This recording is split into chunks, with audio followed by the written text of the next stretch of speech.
আজকে আমি রান্না করে নিচ্ছি কাঁঠালের দানা দিয়ে ডাটা দিয়ে একটি ইউনিক রেসিপি।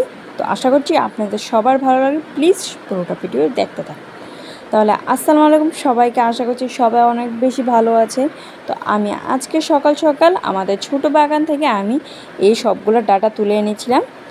আর এখানে আমি নিয়ে নিলাম কাঁঠালের দানা। এটিকে ভালো করে ছুলে এটার ছালটা ছেড়ে আমি এখন পরিষ্কার করে এটাকে বসিয়ে দিয়েছি চুলার মধ্যে। আমরা এটা সিদ্ধ বসিয়ে দিব। এর মধ্যে আমি দিয়ে দিব 1 চামচ লবণ। হলুদটা পরে দেব, কারণ হলুদটা প্রথমে দিয়ে দিলে সিদ্ধটা কম হবে।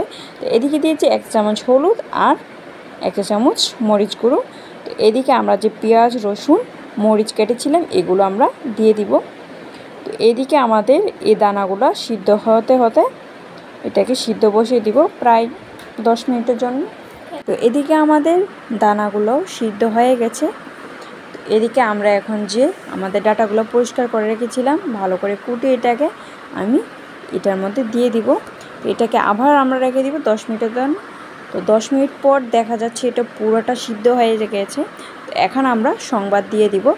এর মধ্যে আমরা দিয়ে দিব সরিষার তেল আর শুকনো লঙ্কা দিয়ে আর একটা রসুন কুচি দিয়ে আমরা এটাকে ভালো করে দিয়ে দিব। এখন আমরা এটা ডাটাগুলা সবগুলো দিয়ে দিলাম, দিয়ে এটাকে ভালো করে মিক্স করে নিলাম।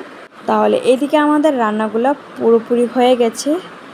তো প্লিজ আপনারা যদি নতুন এই ভিডিওটি দেখে থাকেন তো প্লিজ আমাদের চ্যানেলটাকে সাবস্ক্রাইব করে দিবেন অ্যান্ড কমেন্টও করে দিবেন।